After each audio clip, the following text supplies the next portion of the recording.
ನಮಸ್ತೆ ಸ್ನೇಹಿತರೆ. ಸೊ ಇವತ್ತಿನ ವಿಡಿಯೋದಲ್ಲಿ ನಿಮಗೆ ನಾನು ಏನು ತಿಳಿಸ್ಕೊಡ್ತೀನಿ ಅಂದರೆ, ಸೊ ಇದು ವೆರೈಟಿ ಬಂದು ಸಾಹೋ ನಾಟಿ ಮಾಡಿ ಒಂದು 60 ದಿನ ಮೇಲೆ ಆಗಿದೆ. ಸೊ ನಿನ್ನೆ ಸ್ವಲ್ಪ ಮಳೆ ಜಾಸ್ತಿಯಾಗಿ ಬಿದ್ದಿದೆ. ಸೊ ಕಲ್ಲು ಮತ್ತು ಮಳೆ ಮಿಕ್ಸ್ ಆಗಿ ಬಿದ್ದಿದೆ ಸ್ನೇಹಿತರೆ. ಸೊ ನೀವು ಗಮನಿಸ್ಬೋದು, ಫ್ಲವರಿಂಗು ಸ್ವಲ್ಪ ಅಲ್ಲಲ್ಲಿ ಹೂವೆಲ್ಲ ಉದುರೋಗಿದೆ. ಇಲ್ಲಿ ಕ್ಲಿಯರಾಗಿ ಕಾಣಿಸುತ್ತೆ ನೋಡಿ. ಮತ್ತು ಇಲ್ಲಿ ಗಮನಿಸ್ಬೋದು ನೀವು, ಫ್ಲವರಿಂಗ್ ಎಲ್ಲ ಉದುರೋಗಿದೆ. ಮತ್ತು ವೈರಸ್ ಎಲ್ಲ ತುಂಬ ಜಾಸ್ತಿ ಇದೆ ನೋಡಿ, ಮುದುರು ರೋಗ ಬಂದಿದೆ.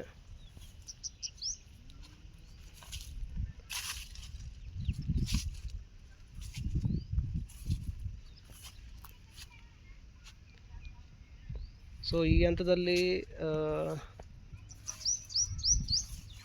ಇಲ್ಲೆಲ್ಲ ಗಮನಿಸ್ಬೋದು ನೀವು, ಫ್ಲವರಿಂಗ್ ಎಲ್ಲ ತುಂಬ ಉದುರೋಗಿದೆ.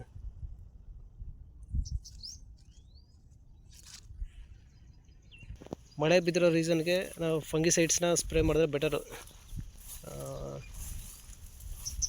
ಕ್ಲೋರೋಥಲೋನಿಲ್ ಆಗಿರ್ಬೋದು, ಮ್ಯಾಂಕೋಜೆಬ್ಬು, ಮೆಟ್ಲಾಕ್ಸಿಲ್ಲು,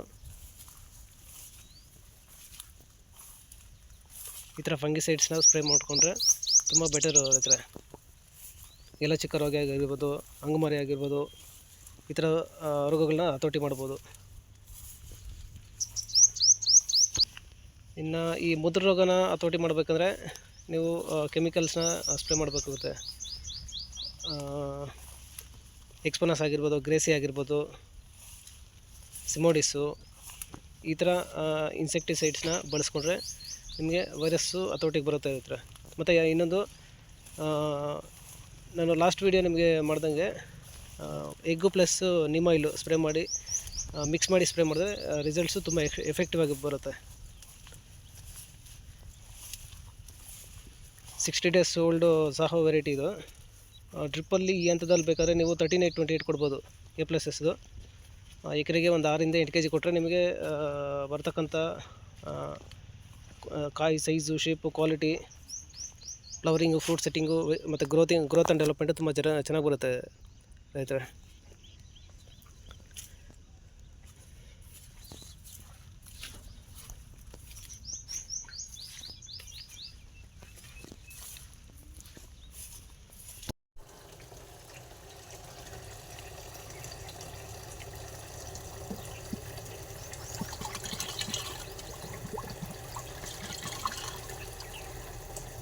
ಡೆವಲಪ್ಮೆಂಟ್ ಆಯಿಲ್,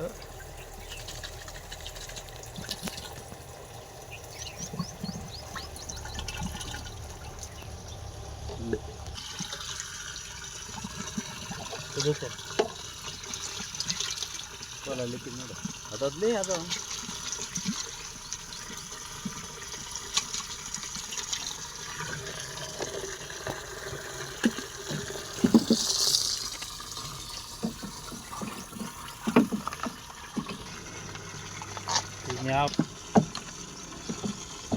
ಆಫ್ ಮಾಡೋಕ್ಕೆ ಸಾಲದನಪ್ಪ.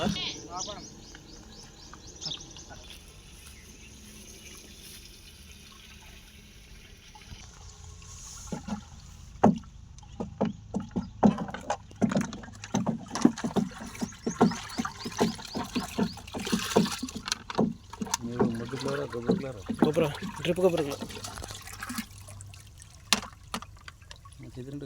ಗೊಬ್ಬರ. ಇದೆಲ್ಲ ಡಿಫ್ರೆಂಟ್ ಆಗಿದೆ. ಕಲ್ಲರ್ ಅದೇ ಬರೋದು, ಹಾಗಾಗಿ ಇದಕ್ಕೆ ನೋಡಿ ಕಲ್ಲರ್ ಅದೇ ಬರೋದು.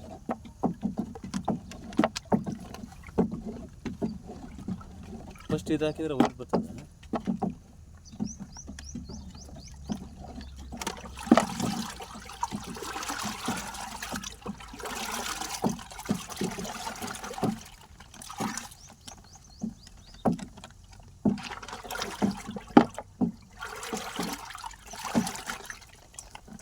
ಎಷ್ಟೊಂದು 70 ದಿನ ಆಗಿದೆಯಾ? ಇಷ್ಟು ಕಟಿಂಗ್ ಬಂದಿರಬೇಕಲ್ಲ 70 ದಿನ ಆಗಿದ್ರೆ.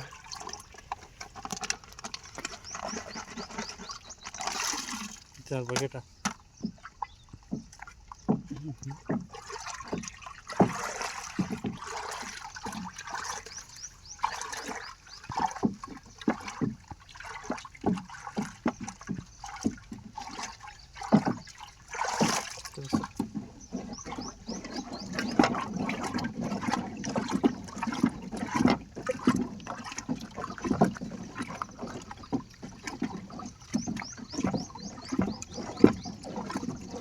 ಕೊಳೆ ಅಂತ ತೋರಿಸ್ತದೆ ವಾಸನೆ ಆಯ್ತದೆ. ಯಾವರ ಬಂದ